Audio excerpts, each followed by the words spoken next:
이 시간에 우리에게 주시는 하나님의 말씀은 요한복음 5장 19절에서부터 29절입니다.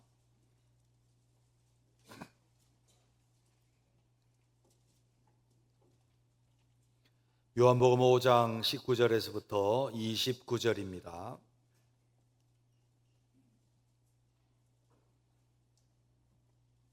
제가 봉독합니다. 그러므로 예수께서 그들에게 이르시되 내가 진실로 진실로 너희에게 이르노니 아들이 아버지께서 하시는 일을 보지 않고는 아무것도 스스로 할 수 없나니 아버지께서 행하시는 그것을 아들도 그와 같이 행하느니라. 아버지께서 아들을 사랑하사 자기가 행하시는 것을 다 아들에게 보이시고 또 그보다 더 큰 일을 보이사 너희로 놀랍게 여기게 하시리라. 아버지께서 죽은 자들을 일으켜 살리심 같이 아들도 자기가 원하는 자를 살리느니라. 아버지께서 아무도 심판하지 아니하시고 심판을 다 아들에게 맡기셨으니 이는 모든 사람으로 아버지를 공경하는 것 같이 아들을 공경하게 하려 하심이라. 아들을 공경하지 아니하는 자는 그를 보내신 아버지도 공경하지 아니하느니라. 내가 진실로 진실로 너희에게 이르노니 내 말을 듣고 또 나 보내신 이를 믿는 자는 영생을 얻었고 심판에 이르지 아니하나니 사망에서 생명으로 옮겨졌느니라. 진실로 진실로 너희에게 이르노니 죽은 자들이 하나님의 아들의 음성을 들을 때가 오나니 곧 이때라. 듣는 자는 살아나리라. 아버지께서 자기 속에 생명이 있음 같이 아들에게도 생명을 주어 그 속에 있게 하셨고 또 인자됨으로 말미암아 심판하는 권한을 주셨느니라. 이를 놀랍게 여기지 말라. 무덤 속에 있는 자가 다 그의 음성을 들을 때가 오나니 선한 일을 행한 자는 생명의 부활로 악한 일을 행한 자는 심판의 부활로 나오리라. 아멘. 할렐루야. 오늘도 주님께서 만세전에 거룩하게 구별하시고 우리에게 복 주시기로 작정한 주일입니다. 복된 주일이 되시기를 주님의 이름으로 축원합니다. 옆에 있는 분들에게 인사를 한번 하시죠. 주님의 은혜가 가득하기를 원합니다.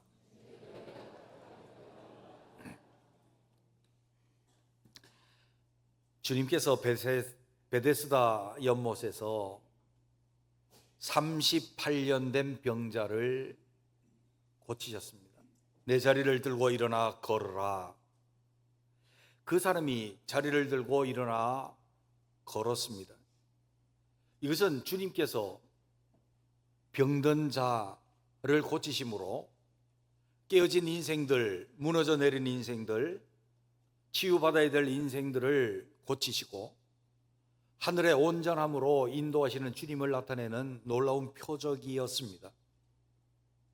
그런데 유대인들의 반응은 어땠습니까? 오늘 본문 바로 전인 17절 18절에 이렇게 말씀합니다.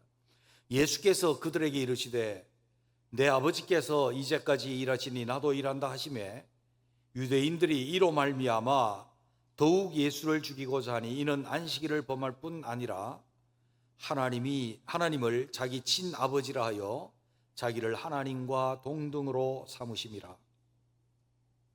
예수님께서 안식일 날 38년 된 병자를 고치신 것, 그리고 그 사람에게 자리를 들고 일어나 걸으라 라고 하신 것, 이것은 그들이 생각하고 있는 안식일 규례에 위반된 것입니다.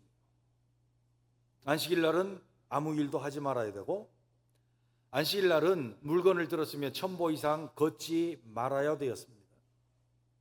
그런데 고침을 입은 그 사람이 자리라고 하는 것은 곧 무거운 것이고 기뻐하면서 많이 걸었죠. 그래서 그것에 대해서 안식일을 범하게 하였고 자기 자신도 안식일 날 병 고쳐서 안식일을 위반했다. 그렇게 첫째는 안식일을 위반한 죄, 둘째는 아버지께서 일하시면 나도 일한다. 곧 하나님을 자기 친아버지라고 함으로 여호와의 이름을 망령되이 일컫는 계명을 어긴 범죄다 하여 예수님을 더더욱 죽이려고 했다라고 성경은 그렇게 말씀합니다.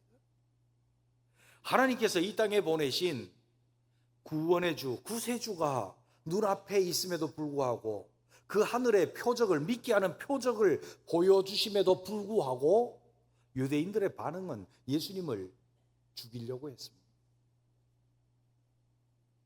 주님은 그들의 그런 반응에 대해서 주님이 어떤 분인지 그것을 다시 당신에 대해서 스스로 말씀을 하시면서 주님을 주님으로 영접하고 믿을 것을, 그 믿음을 요구하고 계십니다.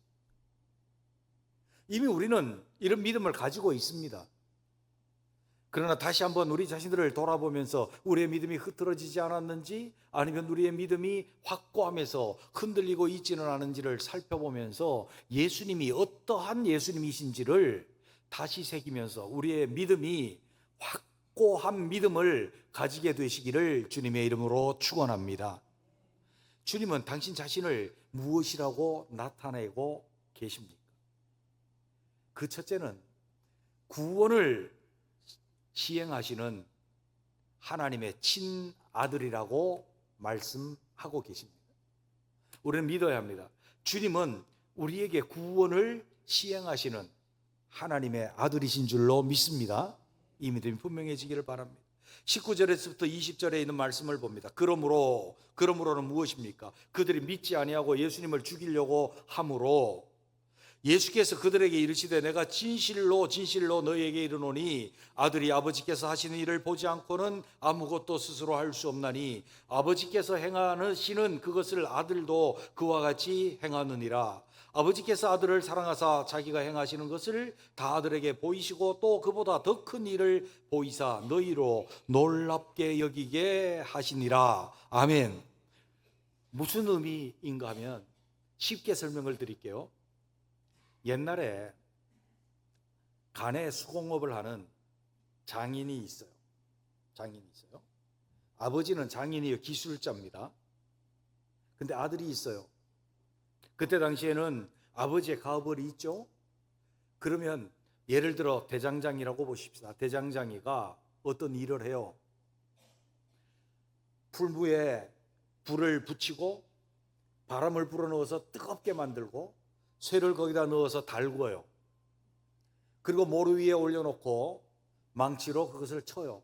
모양을 잡고 다시 달구고 모양을 만들고 당금질을 하고 그런 기술이 있다고 보십시다.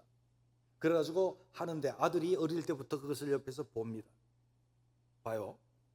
보면서 아버지가 하는 것을 행해요. 그리고 아들이 사랑하셔가지고 그 아버지가 어떻게 하는가 하면 그 기술을 전수해줘요. 그래서 아들이 아버지가 하는 그 일을 하게 해요. 이것이 뭔가 하면 도제라고 말합니다. 중세시대 때 도제 제도라고 말해요. 이것이 근대에 와서도 어떤 기술을 전해주는데 도제 제도로 나타나요.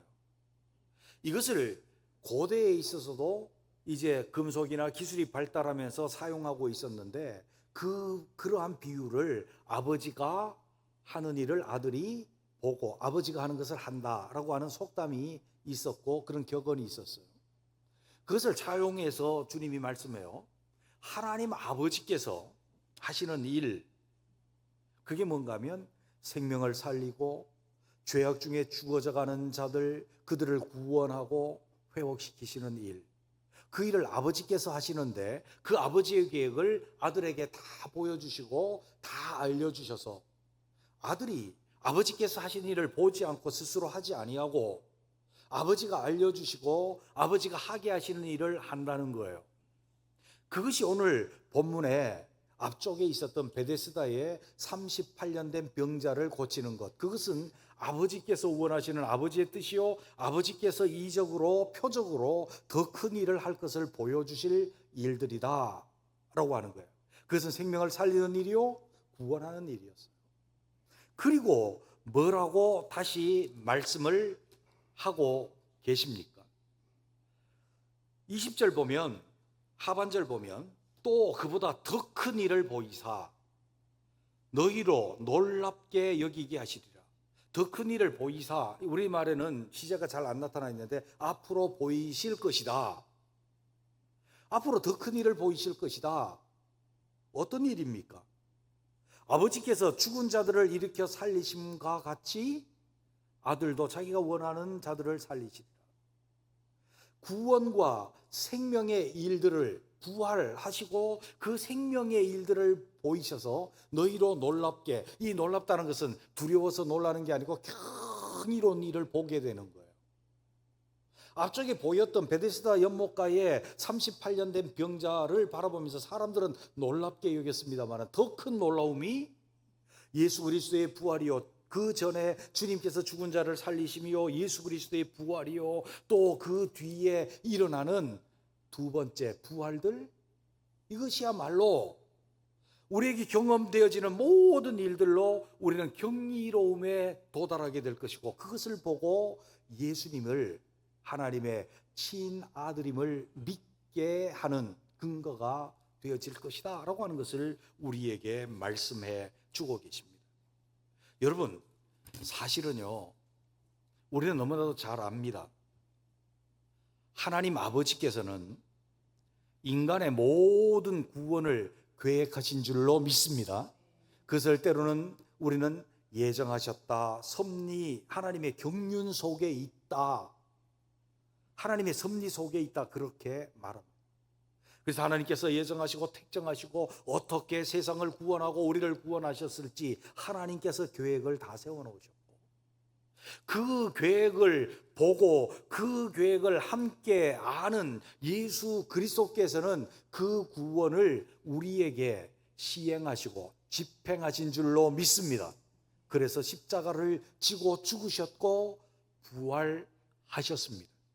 이것이 아버지께서 하시는 일을 아들이 하신다라고 하는 것을 말씀하고, 이전에 있었던 그 38년 된 병자를 고친 것은 그것을 보여주는 예표인 것입니다.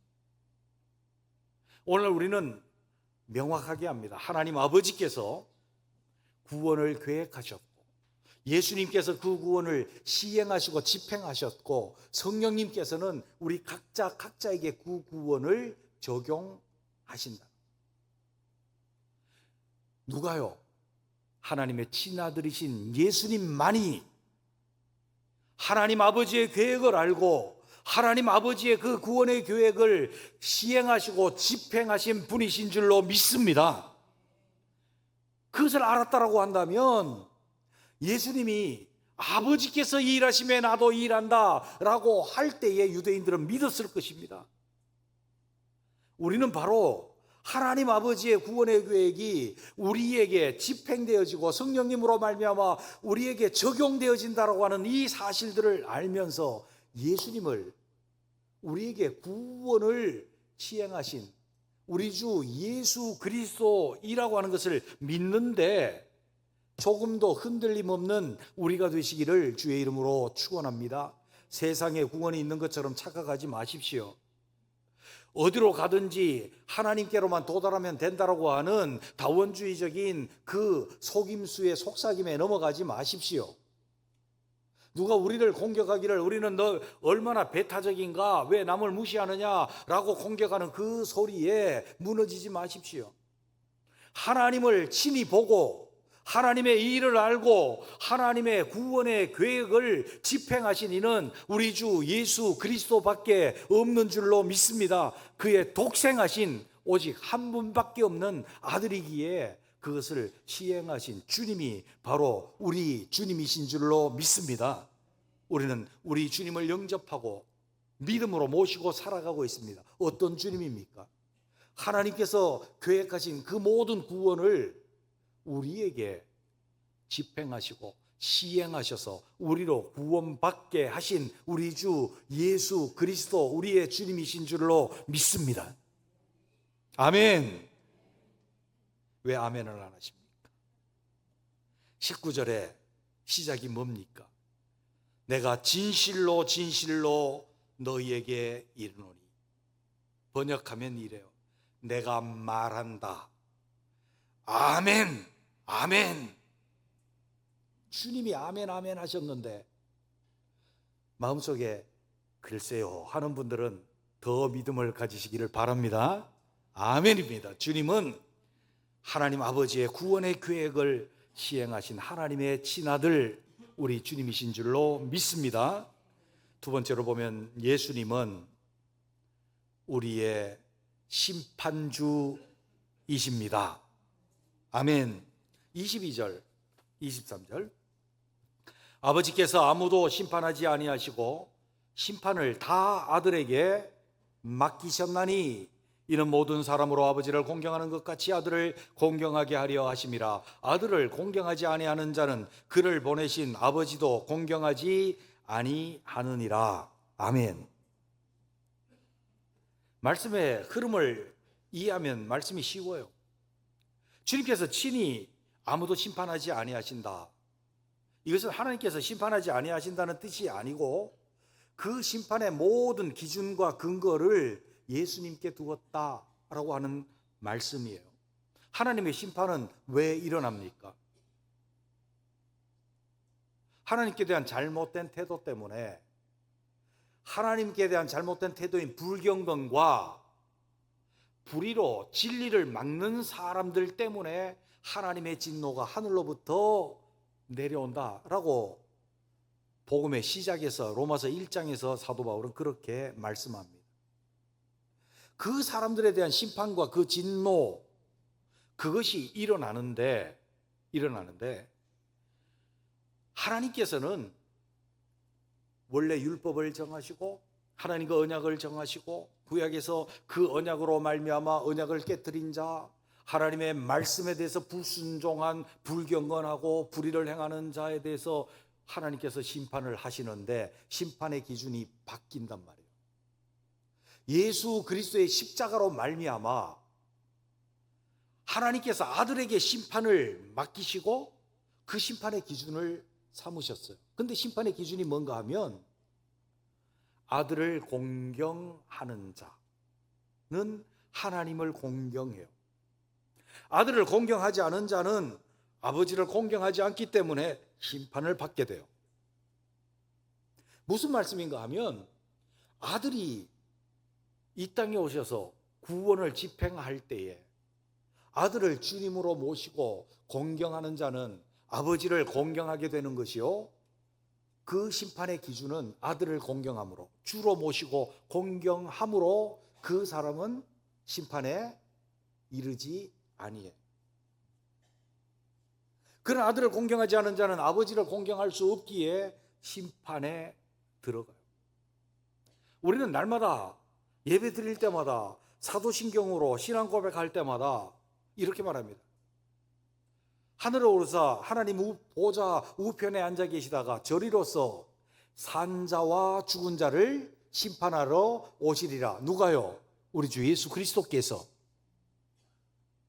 우리 주 예수 그리스도께서 산자와 죽은 자를 심판하러 오시는데 산자는 누구예요? 아들을 공경하는 자, 그러므로 아버지를 공경할 수 있는 자, 다른 말로 하면 믿음을 가진 자. 그 기준이 누구에게 있는가 하면 아들에 있어요. 아들이 용서하시고자 하는 자는 용서하고 아들이 구원하시고자 하는 자는 구원하고, 요한복음에서는 그것을 수도 없이 말씀해 주고 있어요. 아들이 원하는 자를 구원하고. 그것이 뭔가 하면 아버지께서 친히 아무도 심판하지 아니하시고 아들에게 심판을 다 맡겼다라고 하는 것을 말씀합니다. 그래서 구약에서도 이미 이것을 명확하게 우리에게 말씀해 줘요. 자, 여러분 다시 좀 상기시키십시다. 아침부터 졸리시면 안 되고요. 눈을 뜨시고요. 보세요. 시편 1편 시작이 뭐죠? 복 있는 사람. 그것은 하나님을 경외해서 하나님의 율법을 즐거워하면서 주야로 묵상하는 사람. 그런 물가에 심긴 나무처럼 형통해 그가 하는 모든 일. 이게 복 있는 사람. 두 번째 편. 두 번째 편의 이름은 뭘까요? 복 없는 사람. 복 없는 사람. 복 없는 사람이 누구예요? 세상의 군왕들과 관원들이에요. 왜 복이 없는가 하면 여호와와 그 기름 부음 받은 자, 곧 그리스도의 결박과 맨 것을 끊어버리자, 그들로부터 독립하자, 우리가 왕이다, 우리가 권세자다 하는 자들, 복이 없는 자들이에요. 하나님께서 내 아들을 왕으로 세웠다, 곧 그리스도를 왕으로 세웠다 그랬거든요. 그리고 2장 9절에 내가, 곧 누군가 하면 그리스도께서 철장으로 그들을 깨트리며 질그릇같이 부수시리라 하시도다. 예수 그리스도께서 그 세상의 군왕들, 관원들, 권세자들을 어떻게 깨트리는가 하면 쇠지팡이로 질그릇을 깨듯 깨리라. 질그릇, 요즘에 질그릇의 대표적인 게 뭐죠? 항아리는 안 쓰시더라고요. 요즘에 항아리는 안 쓰시더라고요.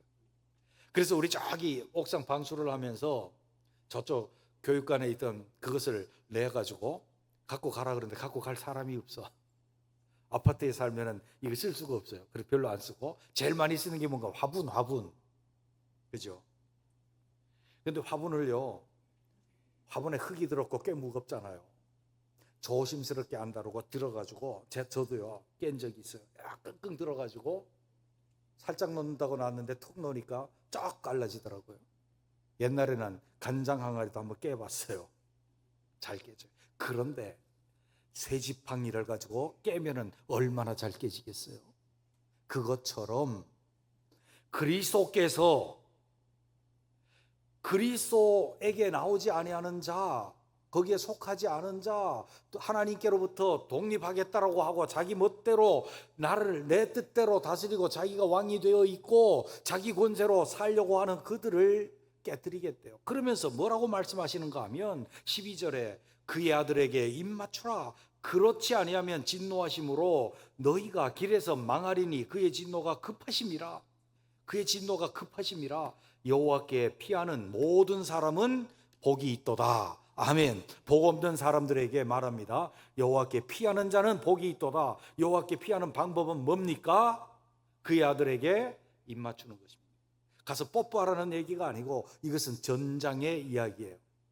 전쟁터에서 예수 그리스도의 당당한 승리가 나타날 때에 그의 앞에 굴복하고 기어가서 나는 당신의 신하요 백성이 되겠습니다 라고 그의 발에 입을 맞추고 그가 손을 내밀 때 그의 손에 입을 맞추면서 그에게 복속되어지는 것, 그것이 그의 아들에게 입 맞추는 것이라면, 그를 주로 받아들이는 것이라면 그 사람만이 복이 있고 심판을 면해요.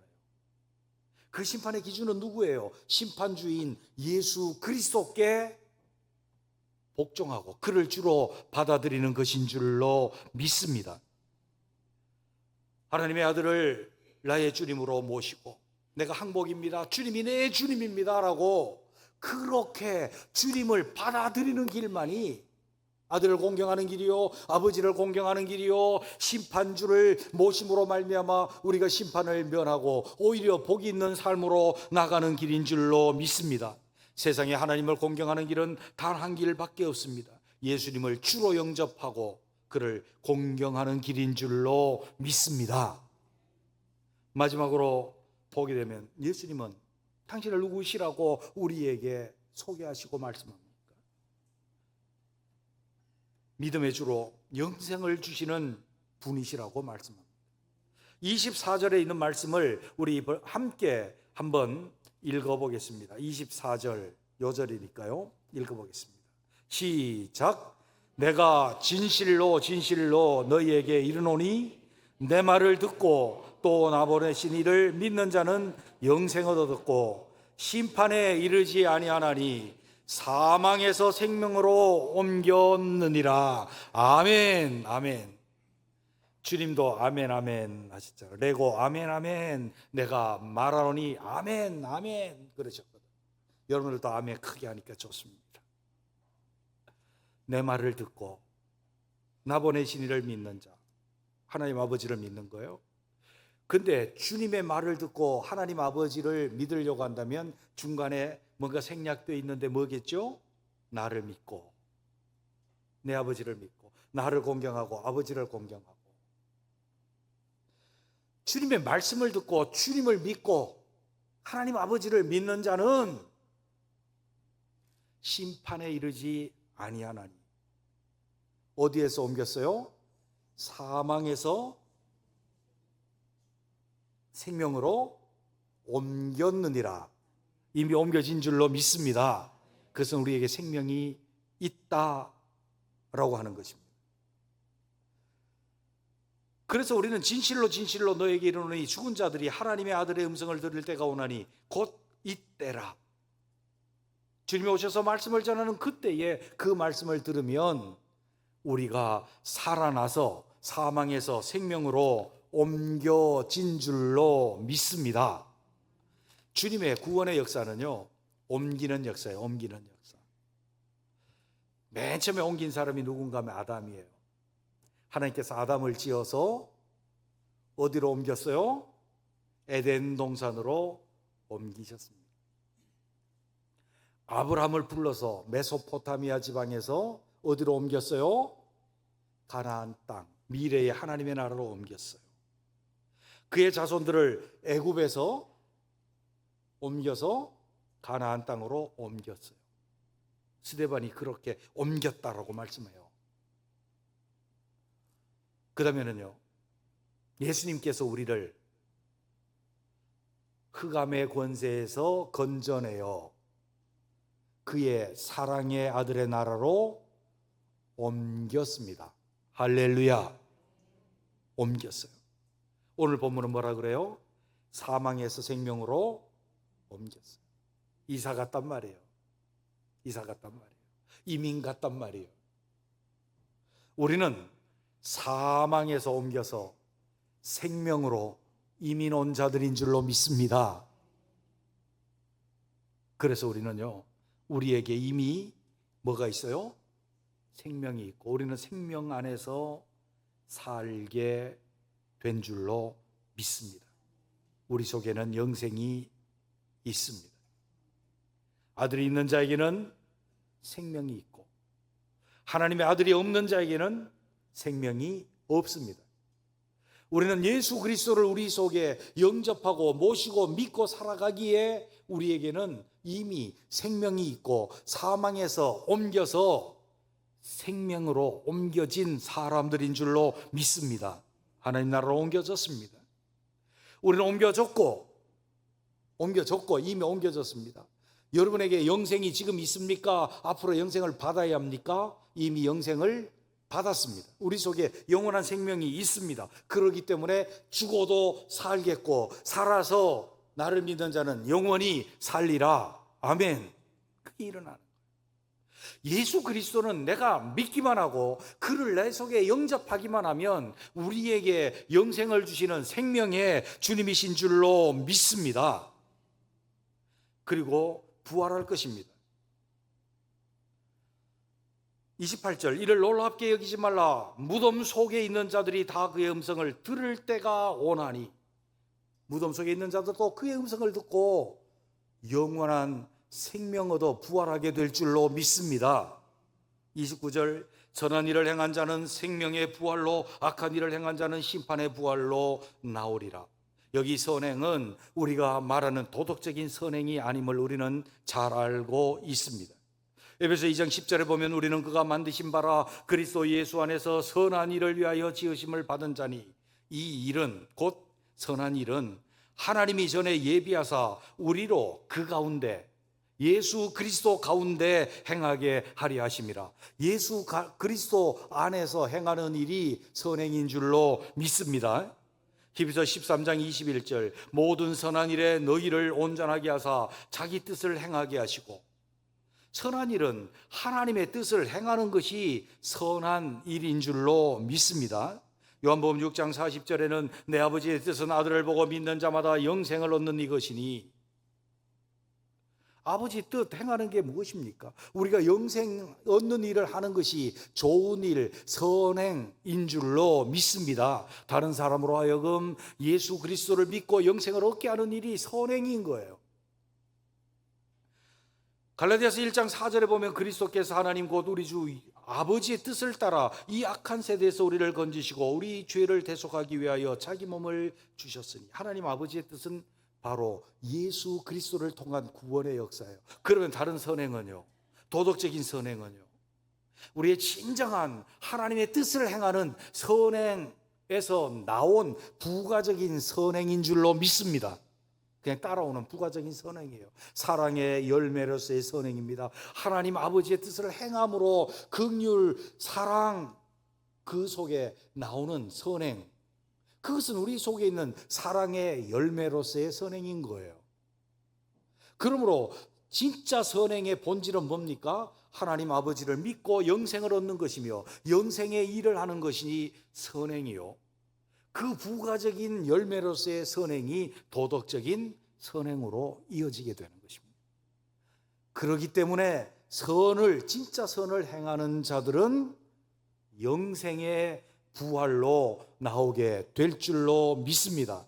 우리 주 예수 그리스도를 통해서 하나님의 아버지의 뜻을 행할 줄 아는 그 믿음의 사람들 되기를 원합니다. 유대인들은 믿음이 아닌 율법에 매였습니다. 하나님과 관계적 인격적인 만남을 통한 믿음이 아니라 율법의 믿음을 가졌습니다. 하나님이 하시는 일을 나타내는 38년 된 베데스다 연못가의 병자를 고침을 보고도 예수님을 안식일을 위반했다고, 여호와의 이름을 망령되이 일컬었다고 그를 죽일 생각을 하였습니다. 주님은 우리에게 믿음을 요구하고 계십니다. 예수님은 우리의 구원을 시행하시는 하나님의 친아들이시라는 것을, 모든 심판의 기준이 되는 심판주이시라고 하는 것을, 우리의 믿음의 주요 생명의 주님이시라는 것을 믿으라고, 그 믿음을 우리에게 요구하십니다. 우리는 이미 주님을 영접하였지만 이 주님으로 다시 우리 속에 확고하게 모시고 우리의 믿음이 어떤 경우에도 흔들리지 아니하고 오직 주만 바라보고 오직 주만 믿고 주만 의지하고 주님을 믿는 믿음의 사람들로 살아갈 수 있는 우리 모두가 되시기를 주님의 이름으로 축원합니다. 기도하겠습니다.